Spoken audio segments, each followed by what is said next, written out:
it's a great, great morning, the first day in heaven, when you stroll down the golden avenue.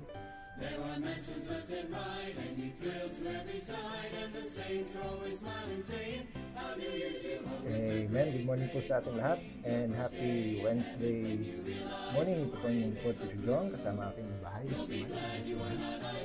We're from CBBC Singapore Outreach to Ministry ng CBBC San Pedro Laguna under the leadership of our pastor. And welcome po sa ating live stream. Tayo po ay magbukas po sa panalangin. Let's bow heads in prayer. Father in heaven, Lord, we bless you. And thank you, O God, for your grace and your goodness to us. Thank you, Lord God, for waking us up from the good night rest. Thank you, Lord God, for this brand new day that is upon us. And thank you, Lord God, for the opportunity for us to listen to your word, O Lord God, to be refreshed by it and to be reminded, O Lord God, of your truths. And I pray, Lord God, that you would bless your children who will be joining this live stream. Bless their hearts, O Lord God. Bless their desire, O Lord, to learn. And I pray, O Lord God, that you would use your servant. Give me words to say. Make me a blessing, O Lord God, to your people. And forgive us our sins. Make us worthy of the blessings. Prepare us for victory, O God. In Jesus' name we pray. Amen.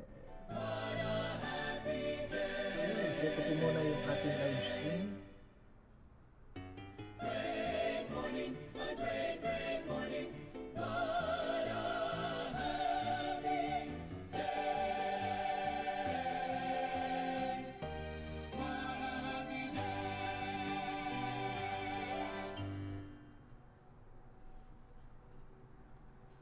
So ito po muna yung ating live stream. Okay, so now batiin natin ang ating mga kasama. We have Sister MJ, good morning sa iyo. Sir Jovic Serena, sir, good morning. Thank you for joining. And also kay Sister Jofin, good morning. Kay Ma'am Maris, may buntag. And also kay Sister Jayan, good morning. Also kay Ate Gayo Sergio, Elote, good morning. Thank you po for joining. And also kay Sister Denya, good morning. And kay Sister Laila, good morning. Also kay Sister Anlene, good morning. Sir Fred Galicia, good morning po sir. And also kay Ma'am Alona, good morning. Thank you po for joining. With that, tayo po'y dumako po sa ating Proverbs reading. Today is the last day of July. Amen. Bukas ay August 1 na. Amen. We'll be reading from Proverbs chapter 30. Proverbs chapter 30.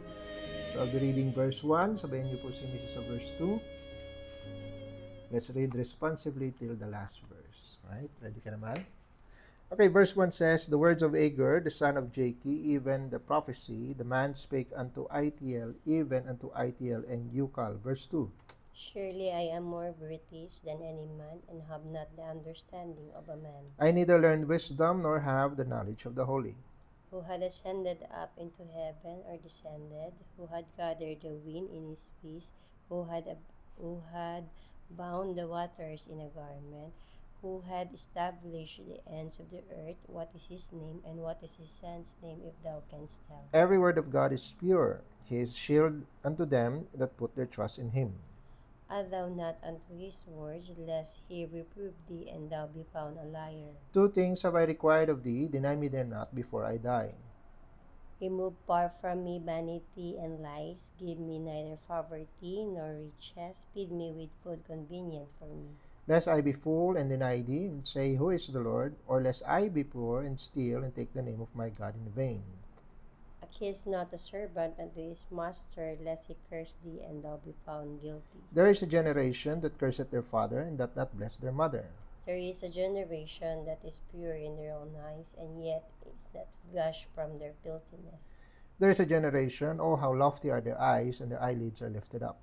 There is a generation whose teeth are as swords, and the jaw teeth as knives, to devour the poor from of the earth, and the needy from among men. The horse leech had two daughters, crying, give, give. There are three things that are never satisfied, yea, four things say not, it is enough. The grave that is barren, the grave and the barren womb, and the earth that is not filled with water, and the fire that saith not, it is enough. The eye that mocketh at his father, and despiseth to obey his mother. The ravens of the valley shall pick it out, and the young eagle shall eat it. There be three things which are too wonderful for me, yet for which I know not. The way of an eagle in the air, the way of a serpent upon a rock, the way of a ship in the midst of the sea, and the way of a man with a maid. Such is the way of adulterous woman. She eateth and wipeth her mouth, and saith, I have done no wickedness. For three things the earth is disquieted, for four which it cannot bear. For a servant when he reigneth, and a fool when he is filled with meat. For an odious woman when she is married, and an handmaid that is heir to her mistress. There be four things which are little upon the earth, but they are exceedingly wise. The ants are people not strong, yet they prepare their meat in the summer.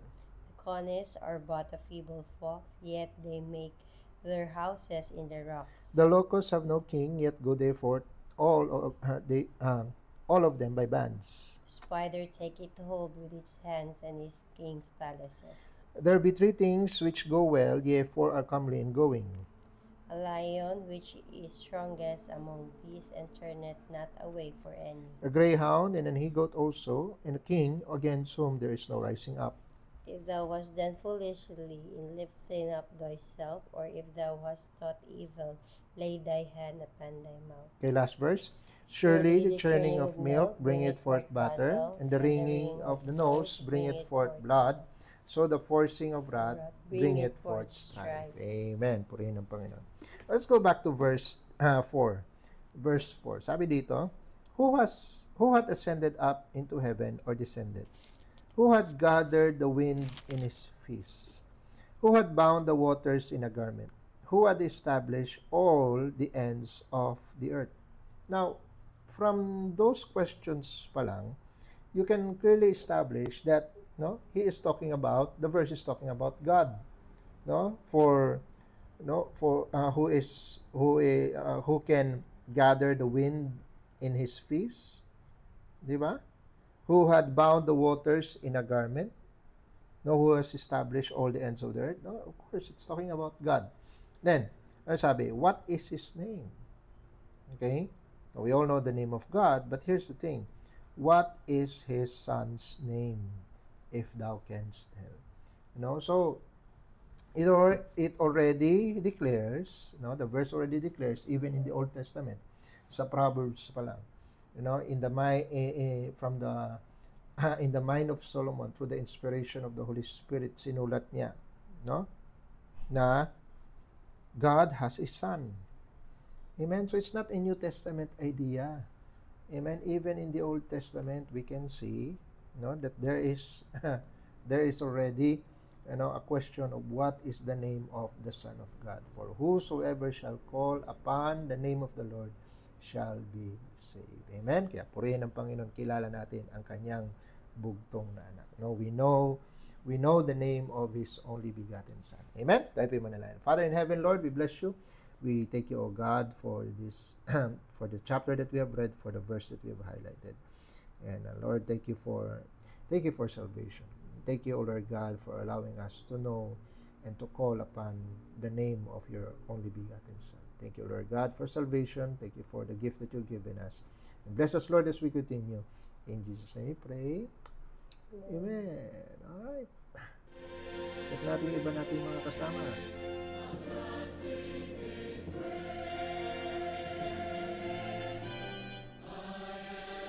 Okay, so we have Sister Jonalie, good morning sa iyo. Ma'am Casey, good morning. And kay Sir Ian. And we also have kay Ma'am Fe Toldo, good morning. Thank you for joining. Also kay Ma'am Minfa, may buntag. And also kay Ate Cecil, may buntag. Sister Tere, may buntag. Kay Sister Sheena, good morning. Sir Domsky Alnas, good morning po. Thank you po for joining. Kay Ma'am Irene and Brother John Ray from Mitsayak, may buntag.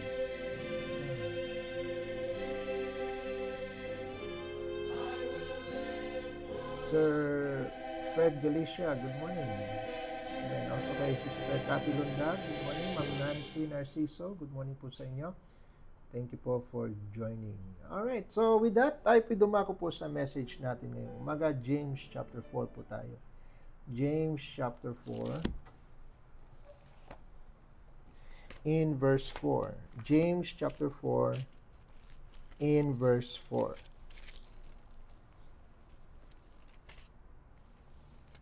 Okay, diyan ka naman. Okay, let's read together. 4 verse 4, go. Ye adulterers and adulteresses, know ye not that the friendship of the world is enmity with God? Whosoever therefore will be a friend of the world is the enemy of God. I'd like to highlight there doon yung sinabi niya, ye adulterers and adulteresses. Amen? Know ye not that the friendship of the world is enmity with God. I'd like to speak about the subject this morning, worldly worship. Worldly worship. Tayo po muna yung manalangin. Father in heaven, Lord, we bless you. We thank you, O God, for your word. We thank you for the passage that we have read. I pray, dear God, that you would grant us now your blessing as we study your word. I pray, O Lord God, that the Holy Spirit will move and speak to our hearts. Help us, O Lord God, to understand the message, not just to gain knowledge, Lord God, but I pray, Lord, that the message will strengthen our faith and challenge us, O Lord God, to be more faithful. I pray, O Lord God, that you would use your servant mightily. Give me words to say for your honor and for your glory. Let your people, O Lord, let your people, O Lord, lift you up. All of these things we ask. In Jesus' name we pray. Amen. Okay, worldly worship. Now, itong this verse that we have read, in James chapter 4, is a very strong rebuke. No? The language there na ginamit dun sa it's not soft. No, it talks about spiritual adultery. No? Na kumbaga kino-call out ng verse yung mga believers na alam mo yun, they profess in their nagpo-profess lang, but their hearts have turned from God. And ano nangyari? They have aligned themselves with the world. No? And notice, hindi ito sinulat itong James it's not for the pagans, it's not for the outsiders, it's not for the unbelievers. No. James was written for the people of God. Amen? Kaya sinabing ye adulterers and adulteresses. Amen? Na kumbaga, it's described one that is already being married to God, in profession, right? Pero yung kanilang affections is still bound to the world. Amen? Na kumbaga, it's not about talking, it's not just, it can be applied to outward sin. Pero what we're talking about is inward affection.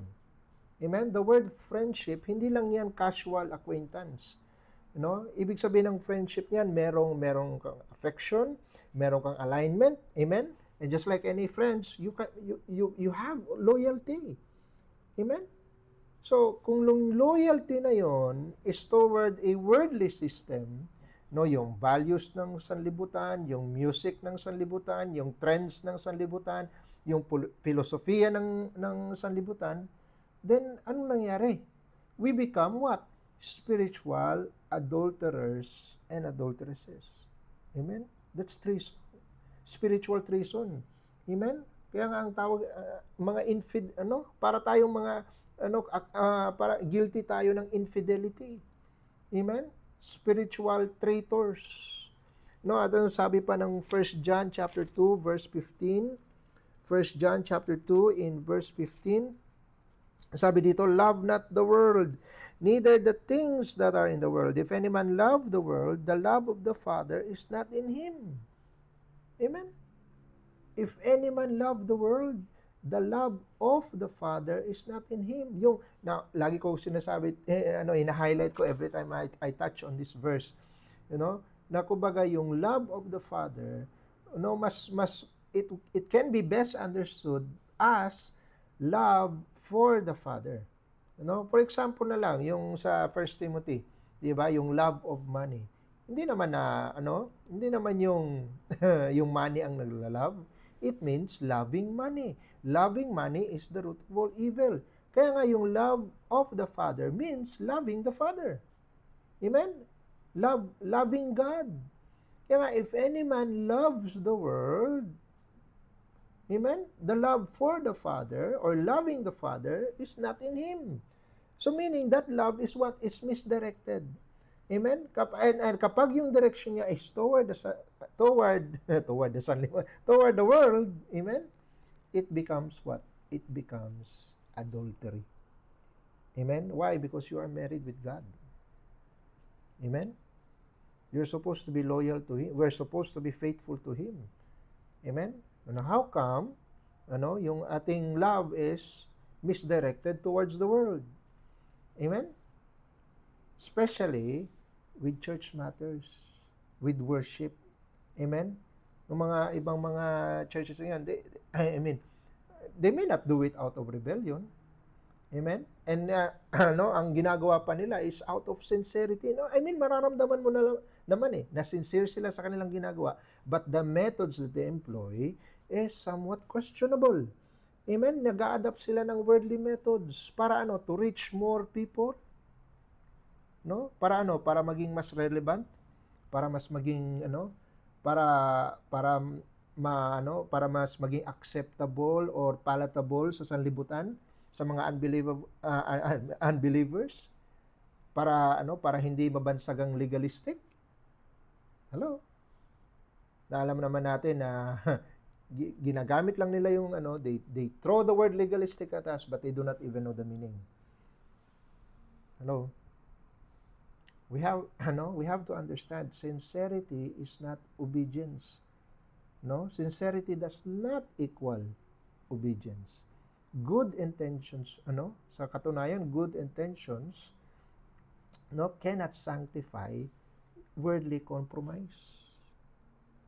Hello? Again, good intentions cannot sanctify worldly compromise. Hello? Kaya nga, meron na tayong meron na tayong term na natutunan natin nung bata pa tayo, na kumbaga, the ends does not justify the means. Hello? Na porque ito, sincere ka sa ganitong goal, sa ganitong target, sa ganitong desire, hello, tapos mag-i-employ ka ng worldly means, worldly methods, no? At sa tingin mo acceptable, you might be sincere, no? You might have your eyes tearing with tearing down, paluha-luha ka pa, paiyak-iyak pa, hagulhol ka pa, but you look at God. Amen? Is He lifted up or is He grieved? Why? Because you're using strange fire in your worship. Amen? By the way, aren't we commanded to be separated from the world? Hello? If any institution that should take it seriously, it should be the church. Hello? When we talk about separation from the world, dapat nga ang simbahan Amen? Sabi nga, Romans chapter 12 in verse 2, And be not conformed to this world, but be ye transformed by the renewing of your mind, that you may prove what is that good and acceptable and perfect will of God. Be not conformed to this world. Abay, ang karamihan sa mga church, para lang makapag-attract ng crowd, they conform. No? Para sabihin, inclusive sila. Hello? Ano sabi ng 2 Corinthians? 2 Corinthians chapter 6 in verse 17. Chapter 6 in verse 17. Wherefore, what? Come out from among them, from the world, and be ye separate, saith the Lord, and touch not the unclean thing, and I will receive you. Nakalimutan na ba? Ng mga quote-unquote so-called modern churches? Amen? I'm not talking about churches in other denominations. I'm talking even to Baptist churches that practice worldly standards. Hello? Whosoever therefore will be a friend, sabi ng text natin, whosoever therefore will be a friend, yung gustong maging kaibigan, the word will. Gusto, nais. Whosoever therefore will be a friend of the world is the enemy of God. Again, it's not a matter of style or preference ng pastor. No? It's a matter of allegiance. Amen? Kanino ka ba loyal? Hello? So, kailangan natin i-examine to. No? I'll give you three statements. Amen? Number 1, sincerity is not substitute for obedience. Amen? Again, sincerity is not substitute for obedience. Amen? May maraming mga churches ngayon nag-a-adapt ng mga worldly standards in the name of sincerity. They can be sincere, yeah, but they are sincerely wrong. No? Akala nila na kung tama lang ang puso, di baling yung method ay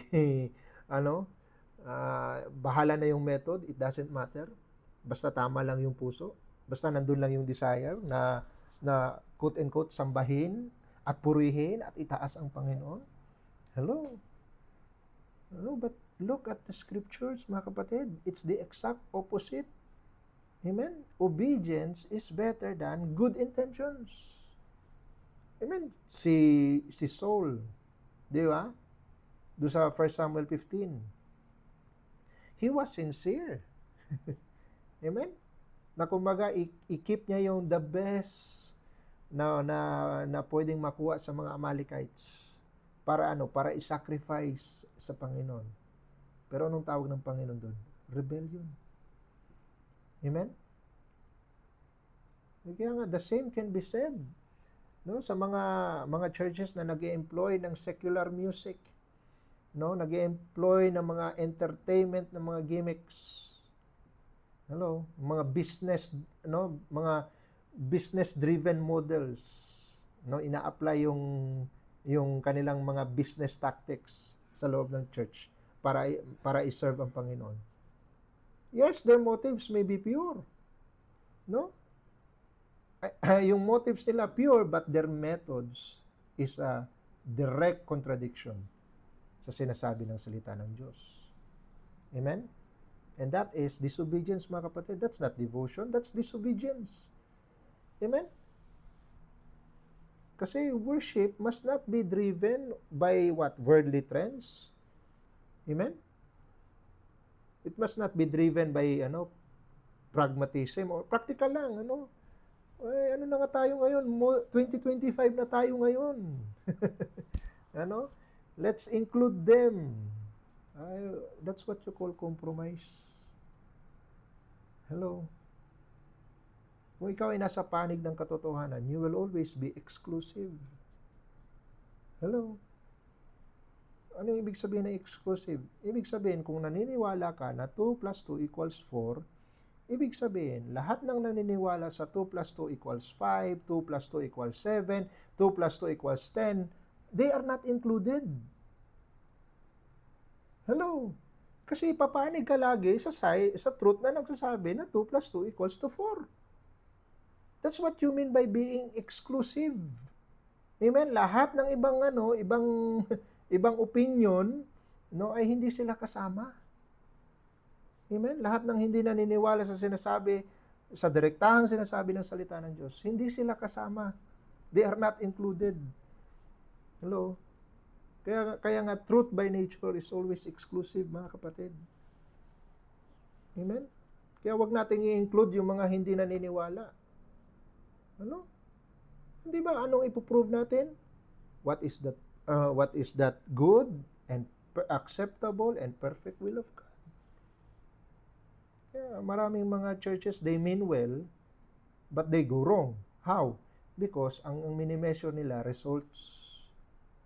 Hindi yung reverence sa Panginoon. Amen? Diba sabi ng Panginoon, the Lord seeth not as man seeth. Di ba? At tinitingnan ng Panginoon, no, faithfulness. No, hindi lang yung results. Hindi lang yung dami ng crowd, no, na yung iba kasi, kita mo ang dami nila. Siguro mas totoo sila kasi mas madami sila eh. Hello, kung padamihan lang, bakit sinabi ng Bible that broad is the way that leads to destruction? And ano yung way na Ano yung way na papunta doon sa kingdom?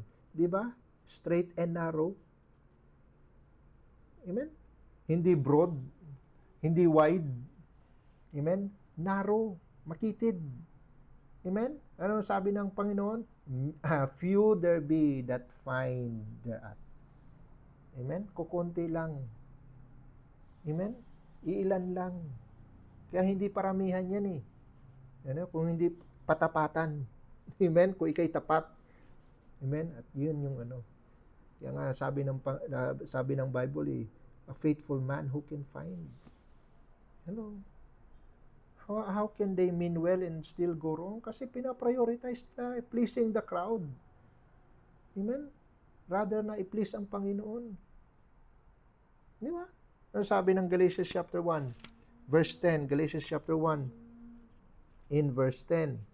Ano sabi dito? For do I now persuade men or God? Or do I seek to please men? For if I yet please men, I should not be the servant of Christ. Amen? Aba yung pinaprioritize, pleasing the crowd, hindi pleasing Christ. Amen? Kasi ang tingin nila, ang habulan ng Panginoon, yung goal, wala na siyang pakialam sa method. Yun ba ang ano? Yun ba, masasabi mo ba yun na yun ay tapat? Hello? Ano sabi ng 2 Timothy? 2 Timothy chapter 2 verse 5. 2 Timothy chapter 2 in verse 5. And if a man also strive for masteries, yet he is not crowned, except he what? He strive lawfully. Amen? No? Strive for masteries, ibig po sabihin yan, athletics. Diba? Sportsman. Diba? Kung gusto niyang mag-excel sa sa masteries or sa athletics, he is not crowned except he strive lawfully. Na kumbaga, kung hindi siya susunod sa rules, then he will be disqualified. Amen? Kung hindi siya susunod sa method, amen? Sa nakalatag na method ng Panginoon sa kanyang salita. Hello. God requires how to be holy. Amen? Dapat na it's the how you do it, not just what you are doing. Amen? Ang iba kasi they confuse yung bang napaka-lively, napaka-energetic. Yeah, but does that equal to holiness and to obedience? Yung pagiging lively nila at pagiging energetic nila? Ano sabi sa sir, di ba, pasigaw-sigaw pa sila, Lord, Lord. Di ba, yun, ang Panginoon naman ang nasa lyrics ng mga kanta nila. Well, ano sabi ng Matthew chapter 7? Matthew chapter 7 in verse 21. Matthew 7 in verse 21. Sabi dito, not everyone that saith unto me, Lord, Lord, shall enter into the kingdom of heaven, but he that doeth what? The will of my Father which is in heaven. No, many will say to me in that day, Lord, Lord, have we not prophesied in thy name, and in thy name have cast out devils, and in thy name have done many wonderful works? Then will I profess unto them, I never knew you. Depart from me, ye that work iniquity. No?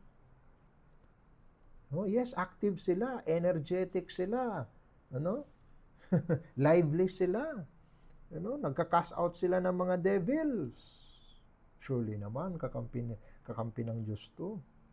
Di ba? Ay, ang daming mga wonderful works. Ang daming napapagaling. Pumasok ng may saklay. Iniwan yung saklay sa loob. Siguro naman, sa Diyos to. Pero ang sabi ng Panginoon, I never knew you. Hello? Kaya if you value sincerity above Scripture, katagalan yan, you will justify anything. Pati kasalanan. Obedience, mga kapatid, must govern our worship. Hindi lang emotions.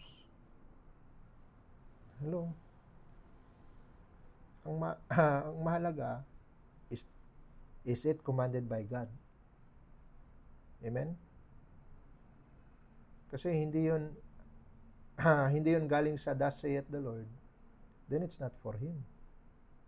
No matter how sincere you can be. And number 1, sincerity is not substitute for obedience. Number 2, worldly methods corrupt the message. Amen? Worldly methods corrupt the message. Yes, the gospel may be sacred. Amen? And set apart. It cannot be carried effectively by means na designed by the world. Pero when churches adopt carnal music, na gumagamit na sila ng mga irreverent na mga dresses,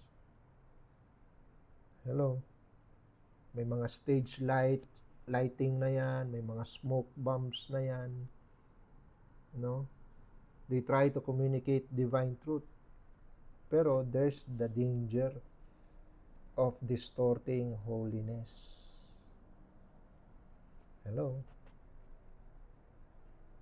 Kasi lalo na pa sa mga unbeliever, mas may dating sa kanila on what they see rather than what they hear.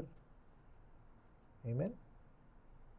Don't say na ang mahalaga is yung message, kung ano yung nakikita. But the thing is, kung ano yung naririnig. But the thing is, ano ba yung nakikita? Still worldliness. Fellowship in the dark. God is not glorified kapag yung kanyang katotohanan is being delivered in worldly terms. Amen? Yes, pure yung message. Pero dapat pure din yung vessel that carries the message. Amen? Kaya nga sabi ni Paul sa 1 Corinthians chapter 2, 1 Corinthians chapter 2 in verse 4. 1 Corinthians chapter 2 in verse 4, ano sabi dito? And my speech and my preaching was not with enticing words of man's wisdom, but in demonstration of the Spirit and of power. That your faith should not stand in the wisdom of man, but in the power of God. Amen? Hindi enticing words. Amen? Kasi yung power nasa message, wala dun sa method. Kaya if pinagsama mo yung truth, tapos unholy naman yung delivery, ano nangyayari? It undermines, it undermines the reverence that message deserves. Kasi nga, mali yung delivery.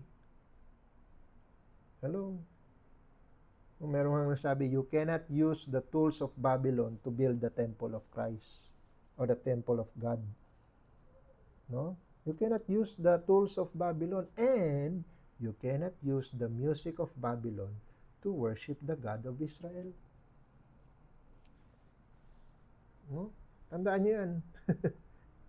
You cannot use the music of Babylon to worship the God of Israel.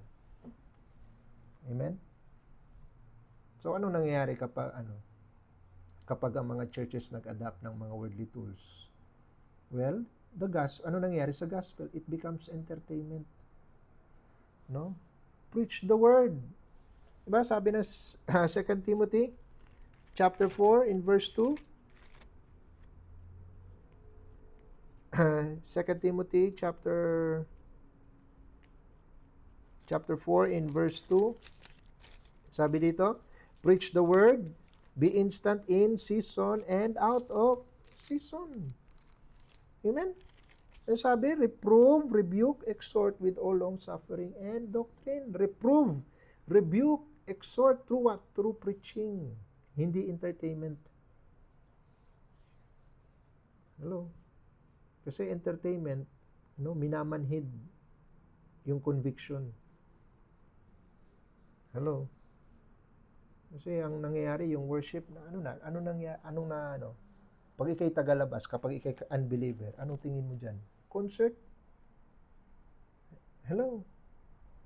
Diba sabi ng Bible, let all things be done decently and in order? Amen? Kaya sa unang tingin mo pa lang no, pag pinagtabi mo yung concert ng ng yung worship service nila at saka concert ng Coldplay.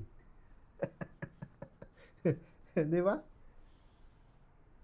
Parang walang pinagkaiba. Amen? Nangyayari, yung preacher nagiging performer na lang. Amen? At ang focus wala na sa no? Wala na sa holiness, wala na sa separation, wala na sa consecration. Amen?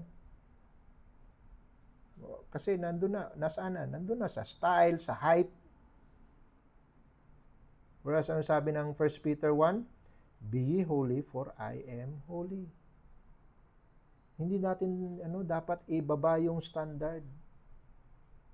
Hello. Tapos para lang maging acceptable, para lang ma-match dun sa panlasa ng sanlibutan. Hello. Ang focus natin lagi ay holiness. Amen, lalo pagdating sa church. When the church kapag yung sound na ng church is kagaya na ng sanlibutan. At kapag yung itsura na ng church ay kagaya ng sanlibutan. At yung appeal na ng church ay para doon sa sanlibutan. So ano pang authority niya to preach about repentance? Hello? Paano pa yan turn to God? Amen? Kung ang dating ng mensahe is, okay, stay ka lang na ganyan. Hello? Paano mo pa masasabing, if any man be Christ, is a new creature? Kung wala man lang din pinagkaiba. Hello? Kung yung culture niya nung siya ay unsaved pa, ay kagaya lang din naman pala ng culture ng church. Di ba? So, bakit pa may invitation to be holy? Hello? Kaya wag nating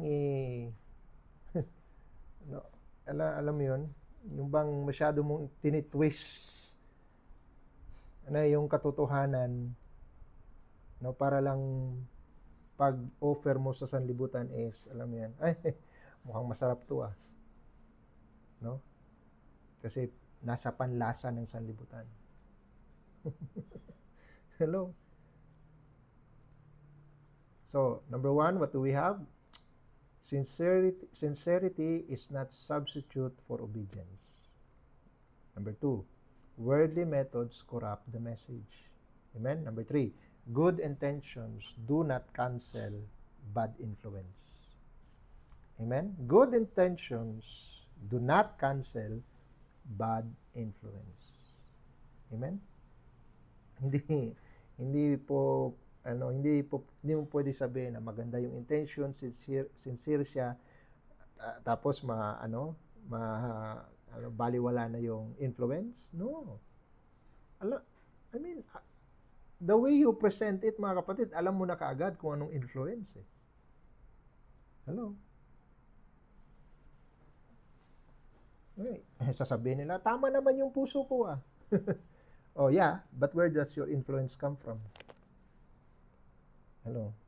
Yan ba ay prescribed ng Word of God? Amen? Yan nga yung levadura, yung leaven. No? Just a little. Can leaven the whole lump. Amen? Kaya yung maliit lang na compromise, mga kapatid. No? It can, slowly but surely. It can affect the whole body, the entire body. Amen? Kasi when you employ worldly standards, you are opening the door for future generations to compromise. Hello? Ang kawawa niyan, yung susunod yung susunod sa yapak mo. Sila yung kawawa, yung next generation.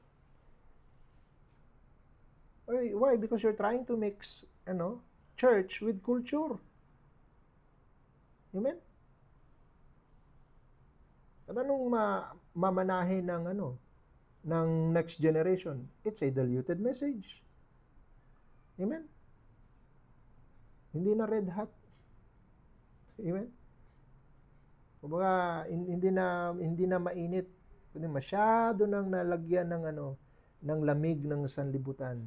Kaya ang effect niyan, lukewarm na. Hello? Lukewarm. At anong ginagawa ng Panginoon sa lukewarm? No? Dinudura niya to. Amen? At hindi na effective. Why? Kasi weak na yung testimony ng church eh. Amen? Anong sabi ng Hosea? Hosea chapter 7 in verse 8. Hosea 7 in verse 8. Ephraim had mixed himself among the people. Anong sabi? Ephraim is a cake not turned. Ano ibig sabihin ng cake not turned? Nagluto ka ng halimbawa pancake, hindi mo binaliktad. Anong lalabas niyan? Half-baked. Amen? Half-baked. Papayag ka na ikaw ay half-baked na Christian? Papayag kayo na nandiyan kayo sa church na half-baked? Hindi fully, hindi siya talagang holy, hindi rin siya worldly. Alam mo yun, balance lang. Wag naman tayong masyadong holy, baka hindi na pumasok yung hindi na ma-attract yung mga unbelievers. Wag naman tayong masyadong worldly kasi baka mamaya umalis yung mga member. Kaya i-balance lang natin. That's what you call false balance. Amen? And ano sabi ng Proverbs? A false balance is what? Abomination to the Lord. Amen? Abominable yan. Amen? Kaya nga pag abomination, anong ginagawa sa mga pag sinabi abomination, ibig sabihin nakakadiri. Anong ginagawa mo sa nakakadiring pag once na may pumasok sa nakakadiri, niluluwa mo, di ba? Nandidiri ka eh. It's abomination. It's abominable to you. At sa Panginoon, abomination yung lukewarm. Kaya nga He spews it out of His mouth. Amen? Kaya, whether it's the songs, whether it's the program, whether it's the atmosphere, dapat nating ma-realize. Amen? Na bawat method na ina-apply natin, it leaves a trail that can influence the next generation. So, anong desisyon meron ka ngayon? Di ba? Anumang desisyon mo, it will affect the next generation. If you decide to stick up to the word, then you will help the next generation to be holy. Pero kung ang decision mo is to compromise with the world, anong mangyayari sa next generation? Kaya nga, worldly influence is dangerous. Kasi, it dulls yung spiritual senses natin. Di ba dapat be strong tayo? Amen? Hindi, ang nangyayari, pag nagko-compromise ka, you weaken your spiritual life. Amen? Ano sabi ng Hebrews 5? Hebrews 5 in verse 14. Hebrews 5 in verse 14. I'm almost done. Hebrews chapter 5 in verse 14. Ano sabi dito? But strong meat belongeth to them that are of a full age, even those who by reason of use have their senses what? Exercised to discern both good and evil. Amen? Yung strong meat, it helps our senses. Amen? To be exercised. Para natin, ma-discern natin what's good and what is evil. Amen? Kaya hindi mo kailangang maging weak. Amen? Para lang i-weaken mo yung stand ng church para lang maging attractive sa sanlibutan, Kawawa yung mga nandun na sa loob. It will weaken their spiritual senses. You are opening the door to compromise. Remember, he that is faithful in the least will also be faithful in much. Kaya ngayong mga maliliit na unfaithfulness, lalaki din yan. It will leaven the whole lump. No? Kasi nagbibigay ka ng mixed signals eh.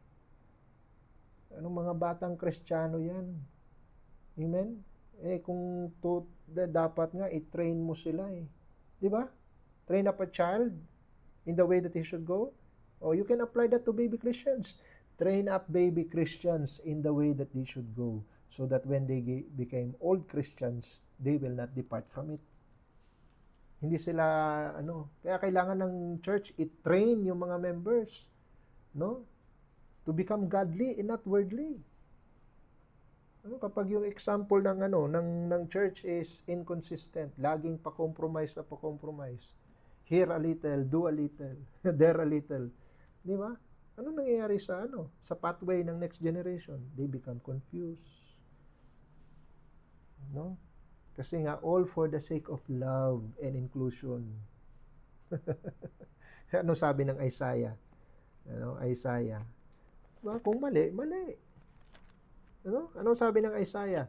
Chapter 5. Isaiah chapter 5 in verse 20.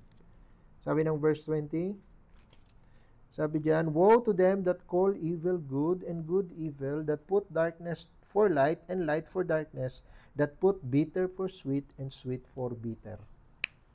Amen? Kahit worldly yan, okay na yan. Okay lang yan. Ang mahalaga, makapasok sila at hindi sila hindi sila ma-discourage. No? Ang tawag diyan compromise, kapatid. Every time that the church choose compromise, it's always, yun na yung simula. Amen? Yun na yung simula of future compromises. Good intentions, yes. Pag nag-employ ka at alam mo yun, gamitan mo ng compromise, it may feel good. Kasi naging acceptable ka dun sa tao. Paano lang yan ang pampalubag loob, pampaalis ng guilt. Pero sa totoo, you grieve God. You grieve the Holy Spirit. Amen? Kaya nga, anong legacy? Anong legacy ng church nyo na iiwanan sa inyong mga anak? Sa iyong future. Hello? Sa iyong future spiritual life. Di ba? Kaya hindi dapat pang-cover ng tawag dito, ng worldliness mo, yung sincerity mo. Kasi God sees the heart. Amen? But He is not blind to the appearance. Hello? Yung laging palusot nila, yung laging excuse nila, God sees the heart. Yeah, but He's not blind with the appearance. And if anything, God also judged by the appearance. Amen? Kasi it's the God judges the methods, mga kapatid. Amen? Worldly worship, hindi yan, it's not just about drums, it's not just about lights, yung mga lighting effects. Worldly music, mga kapatid. Worldly worship, it begins when your love is misdirected. Yan yung puso mo, na gumagala sa sanlibutan. Instead na magstay at mag-focus sa Panginoon. Kaya nga tawag ni James dyan, adultery. And remember, God is a jealous God. Amen? Ang expectation ng Panginoon sa kanyang bride, she is faithful, she is separated, and she is unspotted by the world. Kaya nga, if we are to worship in spirit and in truth, dapat walang kapare sa flesh. No? Dapat walang kapares na disobedience. Dapat laging may obedience, dapat laging holy, dapat laging pure. Amen? Kaya i-reject natin yung worldly music. I-reject natin yung worldly worship. Amen? At i-employ natin, i-embrace natin yung worship na worthy ang Panginoon. Amen? Tayo manalangin. Father in heaven, Lord, we bless you. We thank you, O God, for your word this morning. Thank you for reminding us, Lord God, of spiritual truths, that methods matter to you because you are not blind, O Lord God, on the things, on the methods that we employ to serve you. And just as much as you you detest false balances and strange fires, Lord, help us also to detest the things that are in the world, and help us, O Lord God, to stay pure and not to employ the standards of the world in our worship service. Thank you, Lord God, for your word, and we give you back the glory. In Jesus' name we pray. Amen and amen. Alright, I hope naging blessing po ang message natin ngayong umaga. Okay, batiin natin ang ating mga kasama. Amen.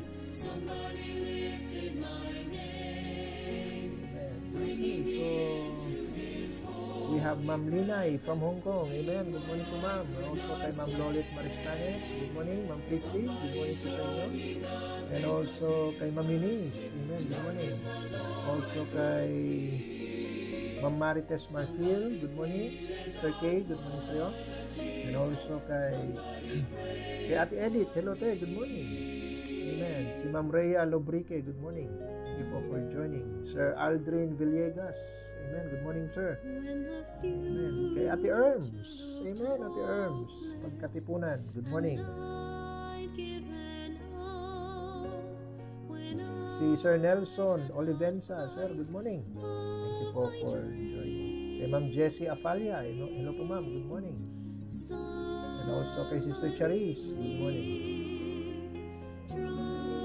Kay Ma'am Michelle Levardo. Amen. Good morning po, ma'am. Thank you po for joining.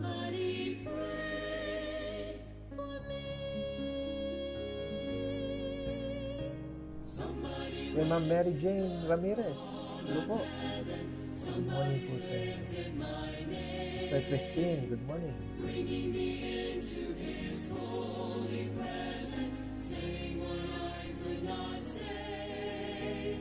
Sister Lorena is also with us. Good morning. Sir Romel Tibok, sir, good morning po. Thank you for joining. Ma'am Jovi, hello po ma'am. Good morning. Sister Kathleen, good morning. Also kay Ma'am Nelda Bore, good morning po. Kay Ma'am Pauline Bacalso, good morning. Thank you po for joining us this morning. Si Sir July Agustino, hello sir, good morning. Thank you po for joining. Alright, so with that, dyan po nagtatapos ang ating morning devotion. Members, ang ating prayer meeting mamaya ay kina Sir Ian sa Bendemeer. Amen? So, tayo magtitipon mamaya. No, please pray for a great prayer meeting. You're free tonight. You are very much encouraged to join. Amen? Okay, tayo po ay magwakas po sa panalangin. Father in heaven, Lord, we bless you and thank you, O God, for the blessings that we have received this morning. And Lord, we pray na that maging baon-baon namin, O Lord God, ang mga blessings namin natanggap for the rest of the day. Bless our loved ones, bless our brethren in the outreach, our brethren, O Lord God, in the missions, the outreaches, and even the church in San Pedro. Bless our pastor, Lord God, continue to give him a good health and wisdom. And thank you for this live stream program, Lord. Even for what you have done, the victory that you've given us this morning, help us always, O Lord God, to be to be loyal to you, to be faithful, O Lord God, to your word. We give you back all the glory. In Jesus' name we pray. Amen and amen. All right, thank you for joining. God bless you all. We are dismissed.